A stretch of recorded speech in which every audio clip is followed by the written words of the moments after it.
Let's talk about trust. Within a lifestyle of trust, it often stems from a lifestyle surrender to the will and authority of the Father. And through this lifestyle surrender, a relationship of trust is built that activates a life of faith. Faith to walk without seeing the next step. Faith that is a position of peace rather than that of chaos. It's often parallel to a horse and a rider and the bit and bridle that the rider puts upon the horse's mouth.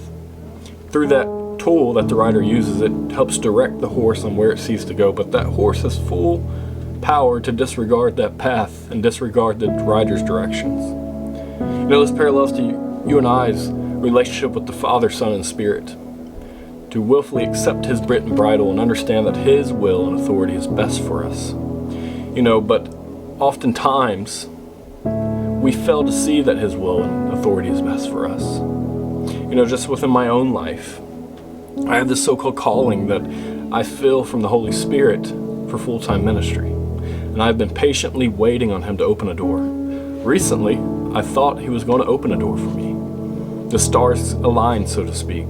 He was aligning my steps to take over this church, and that door kind of shut abruptly in my face. I could have got mad, but through my lifestyle of surrender to His will and authority, for my relationship of trust, I have the faith to understand that His intentions are best for me, regardless of my emotions and my desires.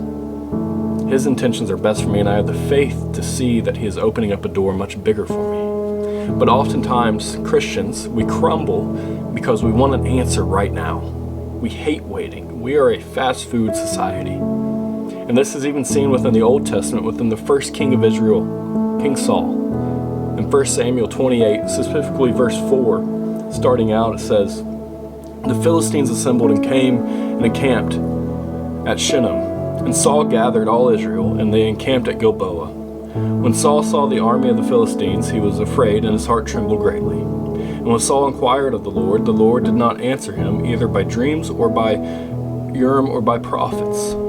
Then Saul said to his servants, 'Seek out for me a woman who is a medium, that I may go to her and inquire of her.' And his servants said to him, 'Behold, there is a medium in Endor.' So Saul disguised himself and put on other garments and went out. He and 2 men went with him.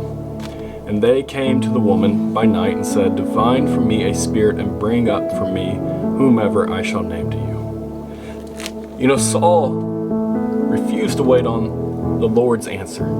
He sought the Lord, but out of his fear, because he couldn't see the next step, he ran to the witch. How often have you ran to the witch? How often have you ran to outside sources because you were impatient to hear the voice of God? Oftentimes with faith, He simply wants you to pick your pant leg up and walk. He simply wants you to accept His bit and bridle, His will and authority. Sometimes you have to put blinders on and be fixated on the face of Jesus alone.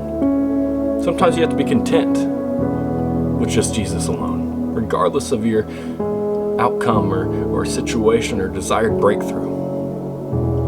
Sometimes He simply wants our presence, regardless of everything. Because through presence and through crushing, oil is produced. Oil that flows to every crack and crevice. Oil from the Father, from the Son, and the Holy Spirit. And through that crushing and through that waiting, He will speak.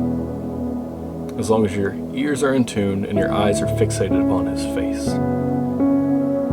It's not easy walking through a lifestyle surrender, because you're giving up everything that you think's best, and you're walking in a position of peace that's called faith, to take the next step in trusting in a God you cannot see, but you can feel Him and you can hear Him through presence alone. So have faith and build that relationship of trust with Him. Thank you.